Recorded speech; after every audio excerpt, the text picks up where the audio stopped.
السلام پرندوں کی بولی سمجھتے ہیں، پرندوں سے کیا کام لیتے تھے، پرندوں سے موبائل کا کام لیتے تھے، پرندوں سے فون کا کام لیتے تھے، پرندوں سے تھرمامیٹر کا کام لیتے تھے۔ ہدہد بتاتا تھا یا پانی ہے یا نہیں، ہدہد بتاتا تھا یا پانی میٹھا ہے یا کھارا۔ ہدہد جو ہے خط لے کے بلقیس کے پاس پہنچتا ہے، یعنی واٹس ایپ بھی پرندہ تھا، فیس بک بھی پرندہ تھا، ٹویٹر بھی پرندہ تھا اور خط بھی پرندہ تھا۔ تو جتنا بھی یہ علم ہے، جتنا بھی یہ ٹیکنالوجی اور جتنی بھی یہ مشینری ہے، جو پیغامات کو پہنچانے کی مشینری ہے، جو ہے تھرمامیٹر چیک کرنے کی مشینری ہے، اس سب کو آپ علم کہہ سکتے ہیں۔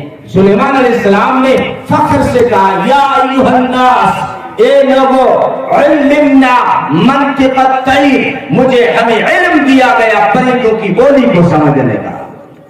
اس کو تقسیم 1200 سال تک مسلمان ایک ہی اصطلاح بولتے رہے، یہ انگریز نے تقسیم کر دیا، ہمیں جو ہے بانٹ دیا دو خیموں میں۔ لیکن مولانا نے جو ذکر کیا، جن شخصیات کا مولانا سرفراز صاحب نے نام لیا، وہ ہمارے دینی اداروں سے نکلتے تھے۔ جس جگہ سے امام محمد غزالی نکلتا تھا، اسی جگہ سے جو ہے البیرونی نکلا، الفارابی کہاں سے نکلا، ابن رشد کہاں سے نکلا، ابو علی سینا کہاں سے نکلا۔ یورپ ارسطو کے علم کو سمجھ نہ پائی، یہ مسلمانوں نے یورپ کو سمجھایا۔ یورپ کے پاس میں جو علم آیا ہے، یہ اندلس سے آیا ہے، یہ اسپین سے آیا ہے۔ اسپین میں کون تھے؟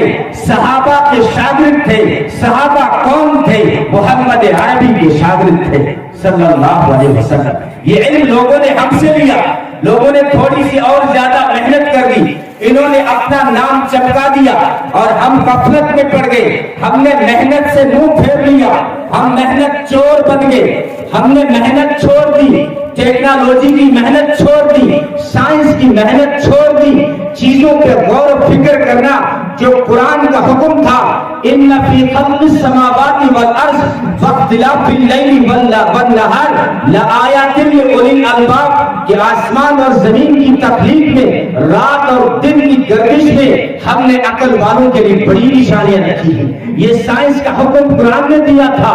سائنس کا لفظ انگلش کا ورڈ ہی نہیں ہے۔ اگر یورپ سائنس کو پیش کرتا تو کم سے کم یہ ورڈ تو انگلش میں ہوتا، لیکن سائنس کا لفظ عربی لفظ ہے۔ اس سے پتہ چلتا ہے کہ سائنس کو لانے والا مسلمان ہے، وہ ہے جس کی زبان عربی تھی۔ اس لیے یہ علم حاصل کرنا منع نہیں، غیروں کی زبان سیکھنا نبی پاک صلی اللہ علیہ وسلم نے منع نہیں کیا، بلکہ اپنے صحابہ کو حکم دیا کہ غیروں کی زبان سیکھو۔ محمد عربی کے شاگردوں میں ایسے لوگ بھی تھے، صحابہ میں، جو فارسی کی زبان جانتے تھے، ایسے لوگ بھی تھے جو سندھی زبان جانتے تھے، ایسے لوگ بھی تھے جو عبرانی جانتے تھے، ایسے لوگ بھی تھے جو سریانی جانتے تھے۔ حضرت زید بن ثابت کو نبی پاک صلی اللہ علیہ وسلم نے باقاعدہ حکم دیا کہ یہ یہود و نصارہ مجھے خط لکھتے ہیں اور عبرانی اور سریانی زبان میں لکھتے ہیں اور نہ جانے کیا کیا بکواس لکھتے ہیں، اس لیے اے زید بن ثابت تم دشمنوں کی زبان کو سیکھو تاکہ ہم ان کے خطوں کا جواب دے سکیں۔ وہ خط کا زمانہ تھا، آج ٹویٹر کا زمانہ ہے، آج فیس بک کا زمانہ ہے۔ قومی وہ یہود و نصارہ تھی، آج بھی یہود و نصارہ موجود ہیں، اس وقت ان کی زبانیں عبرانی اور سریانی تھی، آج یہود و نصارہ کی زبان انگلش ہے۔ تو انگلش کو سیکھنے کے لیے نبی کا حکم اشارہ کر رہا ہے، اے مسلمانوں دشمن کی زبان کو سیکھو تاکہ ہم ان کو جواب دے سکیں۔ اگر کوئی فرانس میں نبی کے خلاف بکواس کرے اور تو یہاں مارواڑی میں گالیاں بکے تو کیا فرق پڑے گا؟ اگر ان کو جواب دینا ہے تو دشمن کی زبان کو سیکھنا پڑے گا، دشمن کی زبانوں کو سیکھو۔ اسلام کوئی تنگ نظری کا نام نہیں ہے، اسلام نے بہت وسعت ہے۔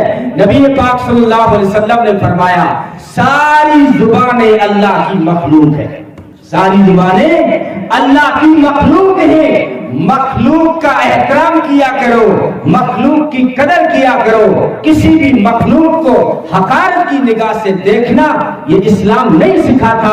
اسلام کہنا یہ چاہتا ہے کہ چائنا جیسی نہ سمجھ میں آنے والی زبان کی بھی آپ حقارت کی نگاہ سے نہیں دیکھ سکتے۔ ساری زبانیں اللہ کی مخلوق ہیں، اللہ کی مخلوق میں عیب پیدا کرنا اس کی کاریگری میں عیب نکالنا ہے، اس کی کاریگری میں عیب نکالنا ہے۔ یہ اللہ کے بھرے ہوئے مختلف رنگ ہیں۔ اس لیے حضرت عبداللہ ابن زبیر، آپ سمجھتے ہیں مسلمان جو اسلام تک نظری کا نام ہوگا، جو صرف عربی پہ زور دیتا ہوگا، حضرت عبداللہ ابن زبیر اس زمانے میں 100 زبانیں جانتے تھے، 100 پوری 100 زبانیں جانتے تھے، 100 لینگویج جانتے تھے، لکھنا بھی جانتے تھے اور پڑھنا بھی جانتے تھے۔ انہوں نے مختلف علاقوں سے غلام رکھے تھے، ایک سندھ کا غلام ہے، ایک ایران کا غلام ہے، ایک ملک شام کا غلام ہے، ایک ہند کا غلام ہے۔ 100 مختلف دنیا سے غلام اسی لیے رکھے تھے تاکہ مختلف زبانوں کو سیکھ سکو۔ یہ تھا اسلام۔ ہم نے سمجھ لیا اس کو محدود۔ اسلام محدود نہیں ہے، لیکن اتنا مت کھو جانا، اس موضوع پہ زیادہ بولنے کی میں سمجھتا ہوں ضرورت بھی نہیں ہے۔ حالانکہ بیداری پیدا کرنے کا جو آپ نے عنوان دیا ہے نا، جی کرتا ہے کہ آپ کو 100 بوریاں بھر کے سلام پیش کریں۔ بہت ضرورت ہے اس وقت 2 چیزوں کی طرف دھیان دیجیے برائے کرام، میرے علماء کرام بھی۔ میں چھوٹا منہ اور بڑی بات کہہ رہا ہوں، اس وقت مسلمانوں کو 2 چیزوں کی بڑی ضرورت ہے۔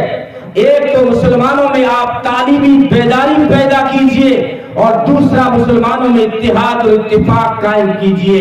اگر یہ 2 چیزیں پیدا ہو جاتی ہیں، مسلمانوں میں اگر تعلیمی بیداری آ جائے تو کوئی ان کے راستے میں ترقی کی راہ پہ چلتے ہوئے کوئی ان کے راستے میں روڑا نہیں اٹکا سکتا۔ اگر مسلمانوں میں اتحاد اور اتفاق پیدا ہو جائے تو دنیا کی پورے ورلڈ کی دوسرے نمبر کی سب سے بڑی اکثریت قوم ہے۔ اگر اس میں اتفاق پیدا ہو جائے تو کوئی آپ کا بال پیکا نہیں کر سکتا۔ 2 چیزوں کی سخت ضرورت ہے، لیکن اس دنیاوی تعلیم کی طرف رجحان بڑھتا جا رہا ہے۔ زیادہ بولنے کی مجھے ضرورت نہیں، لیکن ہمیں غفلت ہو رہی ہے اس وقت، دین کی طرف سے ہم منہ پھیر رہے۔ ایسا نہیں ہونا چاہیے کہ انگلش تو پھر بولے آوے کلو اللہ کو، ایسا نہیں ہونا چاہیے۔ یہ میں کہا کرتا ہوں نوجوانوں، میں نے لچھے دار تقریریں کرنا چھوڑ دی ہیں۔ میں نے اس لیے اتنا لمبا سفر نہیں کیا کہ آپ کا لفافہ لوں، میں آپ کی دعوت کھاؤں، میں نے اس نیت سے اتنے سفر نہیں کیے ہیں۔ میں ہر جگہ یہ بات کہتا ہوں، میں ہنسانے والی اور لچھے دار تقریریں چھوڑ کر مسلمانوں کو ایک جگانے کی کوشش کر رہا ہوں۔ ہر جگہ نوجوانوں کو کہتا ہوں، نوجوانوں یہ 20 دور ہے، 20 دور، اس دور میں آل راؤنڈر بنو۔ بیٹنگ کر لیا گا بھائی، کوئی کو لیوا کرنے بیٹنگ کر لیا گا کہ فیلڈنگ آوا نہیں، دونوں سارے میدانوں کی مہارت چاہیے۔ یہ آل راؤنڈر کا دور ہے، یہ 20 دور ہے، 5 ڈے کا زمانہ نہیں ہے۔ ارے میرے آل راؤنڈر کہنے کا مطلب وہ کرکٹ کے میدان کا آل راؤنڈر نہیں ہے، بلکہ میرے کہنے کا مطلب یہ ہے کہ دین کے بھی ہوشیار بنو تو دنیا کے بھی ہوشیار بنو۔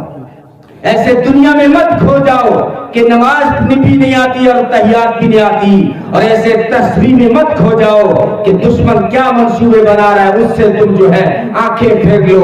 اپنے آقا کو بھی دیکھ لو، غزوہ احزاب میں کتنی ٹھنڈ پڑ رہی ہے، رات کتنی بیت چکی ہے، لیکن نبی پاک صلی اللہ علیہ وسلم کو فکر لگی ہوئی ہے۔